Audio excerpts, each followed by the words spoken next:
Hello my YouTube family, कैसे हैं आप सब लोग। Welcome my YouTube channel voice of Nilofar. तो चलिए आज की कहानी शुरू करते हैं। पति के देहांत के बाद मेरी ज़िंदगी बिल्कुल बदल गई थी। मेरा नाम सविता है और अब मैं अपने इकलौते बेटे राहुल और उसकी पत्नी काव्या के साथ रहती थी। ज़िंदगी की अनगिनत उम्मीदों और संघर्षों के बीच मैं बस यह चाहती थी कि बुढ़ापे में मेरे बच्चे मेरा सहारा बने। परंतु मेरे लिए वक्त ने कुछ और ही योजना बना रखी थी। शुरू में तो सब ठीक था, लेकिन धीरे धीरे मुझे अपने बेटे और बहू के असली इरादे समझ आने लगे। उनकी बातों और व्यवहार से साफ था कि वे चाहते थे कि मैं घर छोड़कर वृद्धा आश्रम चली जाऊं। मैंने कभी सोचा भी नहीं था कि मुझे अपने ही घर में इस तरह का माहौल देखना और सहना पड़ेगा। राहुल ने घर के बाहर मेरे लिए एक टीन की छत वाला छोटा सा कमरा बनवा दिया था, जिसमें मैं रहती थी। बहू को कोई तकलीफ़ ना हो, इसलिए मैंने खुद को घर के बाहर उस छोटे से कमरे में सीमित कर लिया।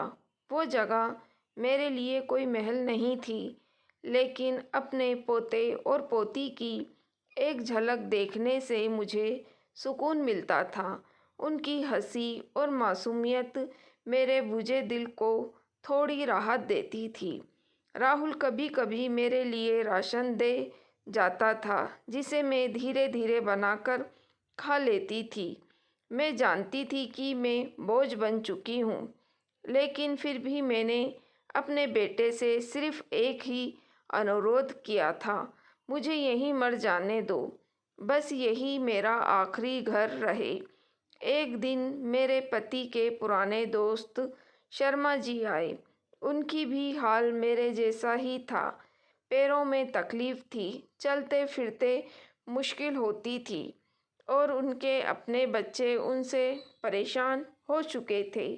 वे मेरे पास आकर अपने दिल का हाल सुनाने लगे और मैंने उनके लिए खाना बनाया। वह भी शायद भूखे थे, क्योंकि उन्होंने मना करते हुए भी खाना खा लिया। मैंने सोचा इसमें क्या गलत है, आखिर वो मेरे पति के पुराने दोस्त हैं। लेकिन बहू ने हमें खाना खाते हुए देख लिया। उस दिन तो कुछ नहीं कहा, लेकिन जब राहुल घर आया तो काव्या ने उसकी कान भरना शुरू कर दिए। तुम्हारी माँ को अब कोई शर्म नहीं रही, पता नहीं किस किस को घर बुलाकर खाना खिला रही है, घर का राशन लुटा रही है।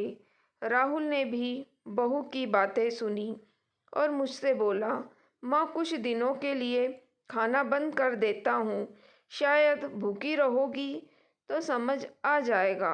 यह सुनकर मेरी आंखों में आंसू थे, लेकिन मैं कुछ कह नहीं पाई।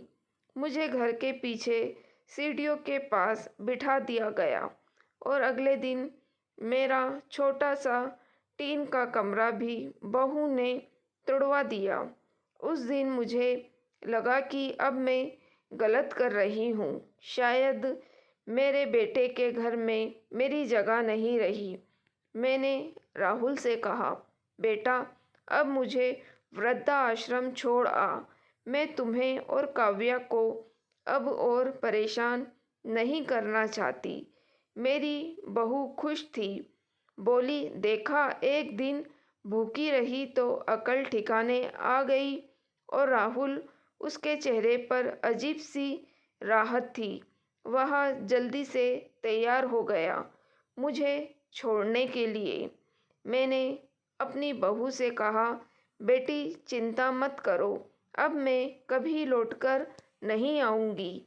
फिर मैंने अपने पोते पोती को गले से लगाया और आंसुओं में डूबे मन से सोचा कि अब शायद मैं उन्हें फिर कभी ना देख पाऊँ।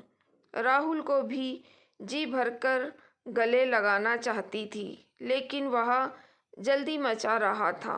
माँ चलो, अब देरी मत करो। मेरी आंखों से आंसू बह रहे थे, लेकिन मैंने किसी तरह अपने दिल को संभाल लिया।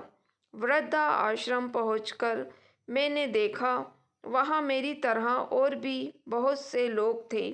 हर किसी की कहानी मेरी ही तरह दर्द भरी थी। कुछ दिन उदासी में डूबे रहे, लेकिन धीरे धीरे हमने सच को स्वीकार कर लिया।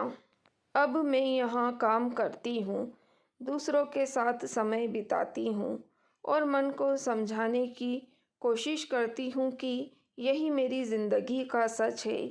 मैं सोचती हूँ ऐसा किसी के साथ ना हो, लेकिन कौन जानता है कि किसका जीवन किस मोड़ पर बदल जाए। अब मुझे बस यही लगता है कि माता पिता का सबसे बड़ा काम है बच्चों को पाल कर बड़ा करना, पर उनसे कभी उम्मीदें मत रखो। उम्र के इस पड़ाव पर उम्मीदों से ज़्यादा बड़ा कोई दर्द नहीं होता। तो दोस्तों, कैसी लगी आपको कहानी? लाइक और कमेंट करके ज़रूर बताइएगा। मेरी वीडियो को शेयर करना ना भूलिएगा। मेरे चैनल वॉइस ऑफ नीलोफर को भी सब्सक्राइब ज़रूर कीजिएगा। Thank you for watching.